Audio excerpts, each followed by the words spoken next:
All right, section 12.5, we're going to continue the idea of some of our series situations that we dealt with in section 1 and 2 and expand on those a little bit. What we're going to do is talk about the Greek letter sigma. Okay, it looks like an E, yes, I know, but what it does is we use it to indicate a sum or a series. Series again being a sum of a sequence. So what that should bring to mind is in section 1 we talked about the sum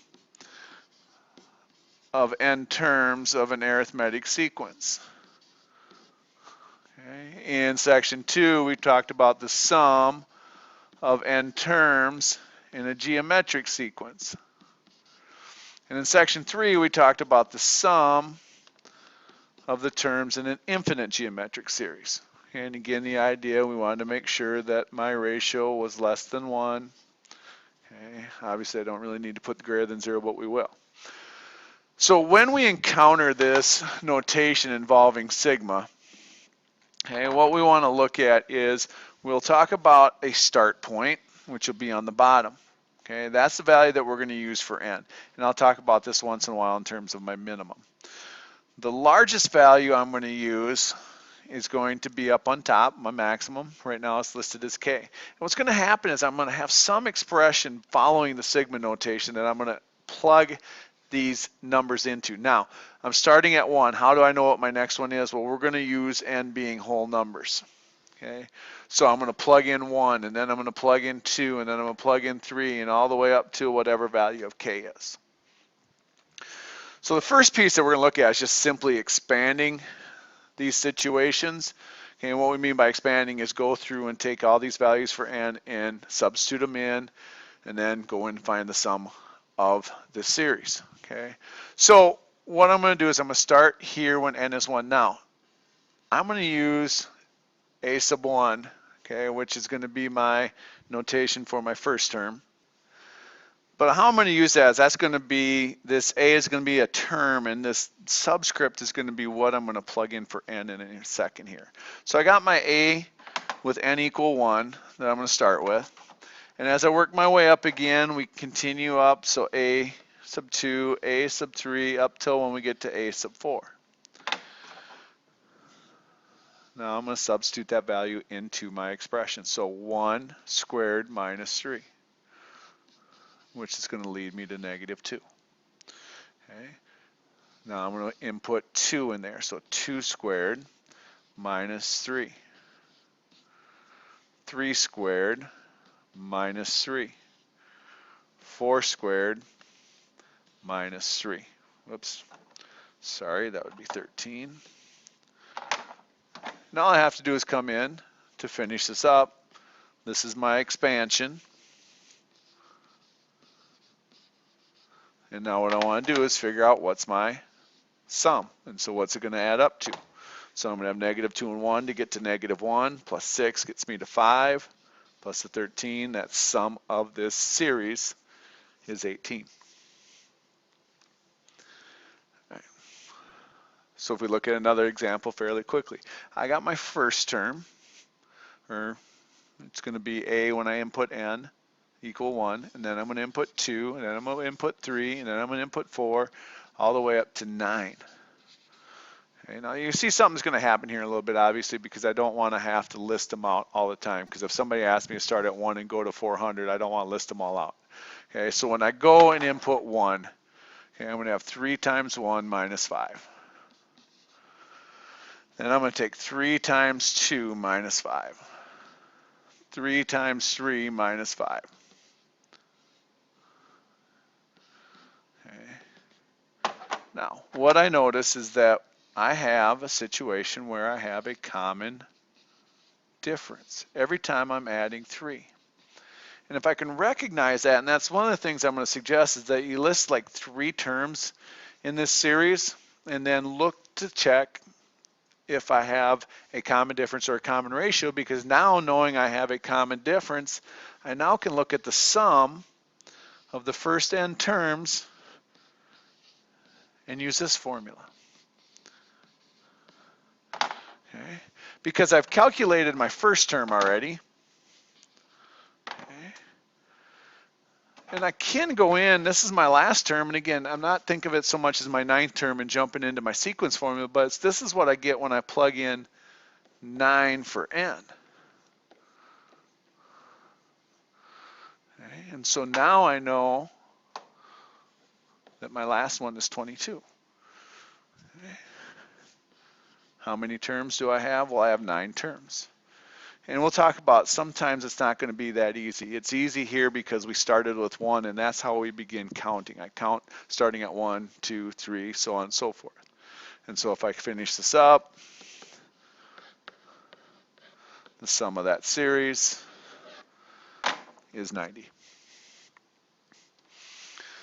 All right, so here's a situation where I don't start at 1, but what I'm going to do is I'm still going to use subscript starting at 2, and then 3. And like I said, let's go like 3 terms. Okay, so I'm going to come in here and I'm going to start out by plugging 2 in. Okay, and then I'm going to plug in 3.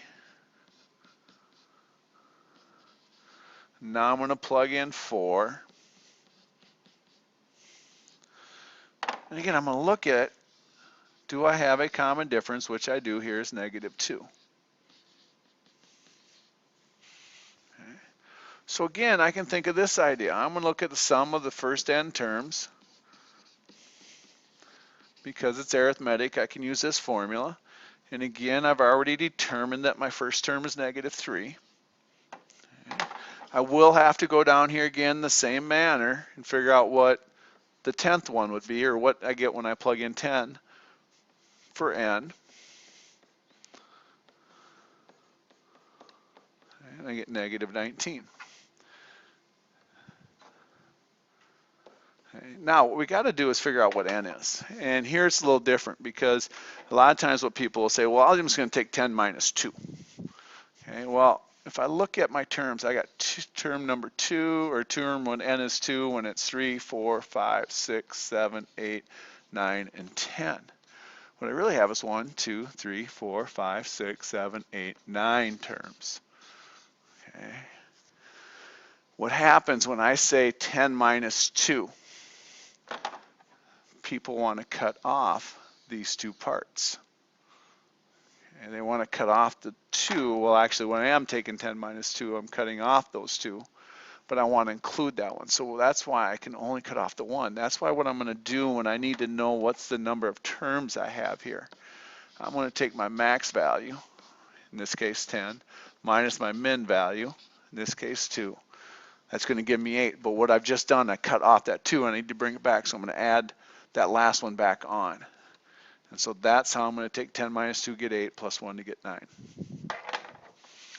Okay. All right, so keep chugging along. A couple more examples. We're going to tie some stuff together here in a little bit. So I'm going to go a little quicker. Even though I'm starting at 0 here, okay, that's okay. We said we can use whole numbers. I'm not going to write down A1. I'm going to write down A sub 0, okay, because that's the value I'm going to plug in for n. And again, I'm going to do the same type of deal where I'm going to only list out the first 3, because it's a lot of work if I have to go more than that. So what I got is 3 times 2 to the 0. Anything to the 0, again, is 1, so I get 3. 3 times 2 to the first, so 3 times 2. 3 times 2 squared. Okay, again, you got to do your powers first, so 2 squared is 4, times 3 is 12. Now, this time, I don't have a common difference. So what I'll check is common ratio. 6 divided by 3. Oops, something happened there. 6 divided by 3.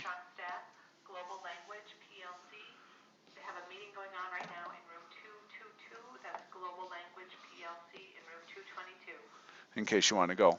Then I'll check 12 divided by 6, and I'll also get 2. So what I have is a common ratio. So therefore, I can go into this formula.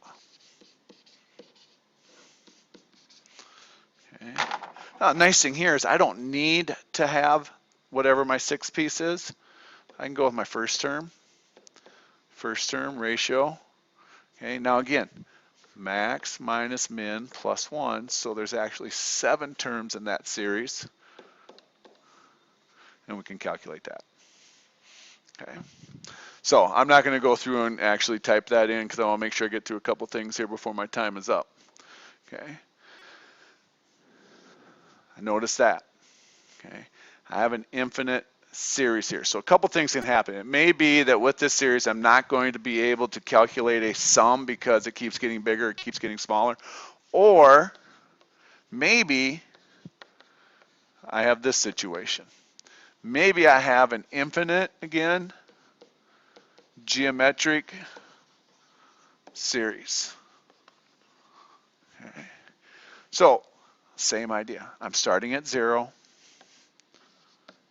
I'm going to go the first 3 pieces. So 1/2, 2/3 to the 0. Again, the great thing is 2/3 to the 0 is 1, so I'm left with 1/2. 1/2, 2/3 to the first power. Okay. 1/3. 1/2, 2/3 squared comes 1/2 times 4/9. Simplifying it down, we get to 2/9. Okay. So again, want to check for a common difference or a common ratio. Okay. Well, I don't have a common difference, but if I take 1/3 divided by 1/2,